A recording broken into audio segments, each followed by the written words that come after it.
Hey, Keaton.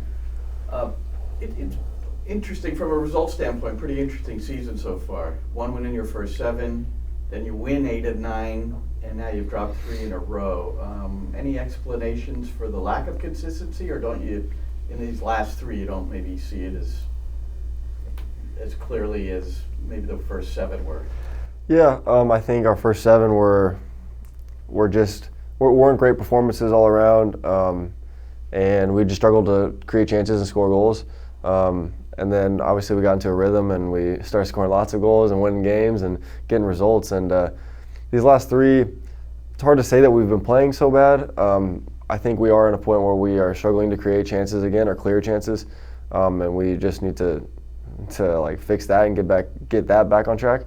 But I don't think we're playing bad football, and I think it's just something we need to get through. But I think it's different than the first 7. I don't think it's the same. I think we struggled then, but I think we're okay now. We just got to fix a few things.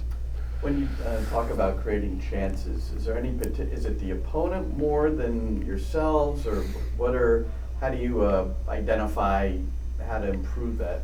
Yeah, I think it's more ourselves. I just think we're not getting the players in the right spots and getting the ball into dangerous positions to then create those chances.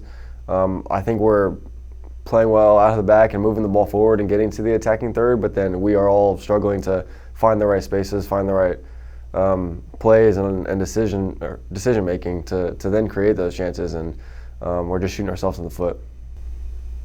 George?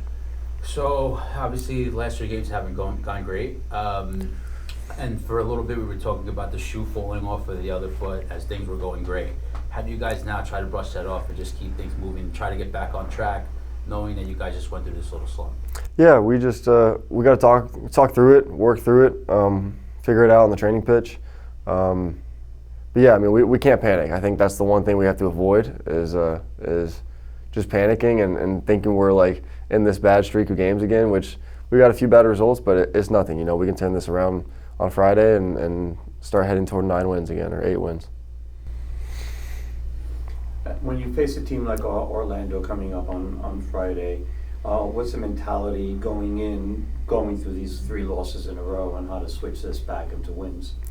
Yeah, same. I mean, the preparation we've been doing before each game worked for a long streak of games, so we have to continue that preparation, but also look at the things we need to fix from these 3 games and dial in on those, and just go out and get a win in front of our home fans on Friday.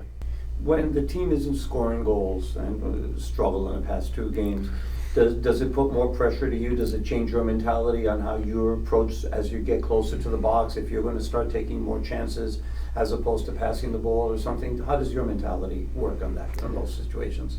I try to keep it the same.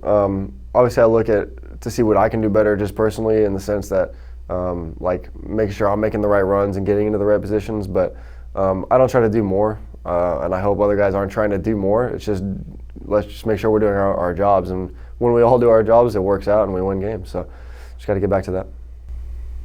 Great. On to the Zoom. Anthony?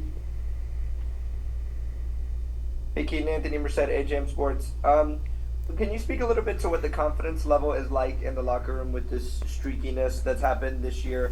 Are you guys just kind of, okay, here's another wave, or is there some kind of frustration and a block that you guys are trying to get through to cut through that streakiness? Yeah, I don't think anybody's feeling it's a streak. Again, I think we are just playing a football where we're not creating the chances that we need. And so we just have to fix that part. But I don't think it's like a streak of bad luck or anything like that. You know, it's just performances, and now we got to go out and fix that. But it feels like nobody's lost confidence. I mean, everybody knows what we're capable of, and we just have to keep relying on that. Scott? Sorry about that. Hey, Scott Schertz from Stream Punk Sports. Appreciate the time. You're coming up on 3 matches in an 8-day stretch here. Talk a little bit about the training regimen for a short rest on that versus, like, say, 1 match a week. Thanks. Yeah, it's definitely different because we don't have those like training days where it's 3-4 days out from a game. So everything's lighter. The guys who are playing lots of minutes are resting more, and the guys who aren't getting as many minutes do a little bit harder training, but everybody's staying fresh and ready for their opportunity when it comes. And yeah, I mean, it changes drastically for these 3-game weeks instead of the 1-game weeks. Michael? Keaton, Mike Andrew from Blue City Radio. Thanks for the time. In the last couple of press conferences, Nick Cushing has expressed frustration about the 3 guys competing for striker not being able to lock down that position, not finding one definitive striker. When the coach feels comfortable expressing frustration about that situation, how does that resonate or translate down to the players? For me, I think it's good. We need to hold each other accountable. There has to be accountability within the team. And those guys up top also hold themselves accountable and hold all of us accountable. So when we're not playing well, we hear from them. And if they're struggling to score goals or do their job, they hear from us. And it's not about hurting each other's feelings or taking away confidence or anything, but it's just about holding each other accountable and to the highest standards that we have in this team. Chris? Hey Keaton, Chris Campbell from the outfield. Just curious if you can talk about the return of Maxi Morales to the lineup. He's a very different kind of player than anyone else on the team, and there's a lot of guys who haven't really played with him before. So curious, how that changes, your build-up on the field. Obviously a shot on the arm for the quality, but just different kind of player.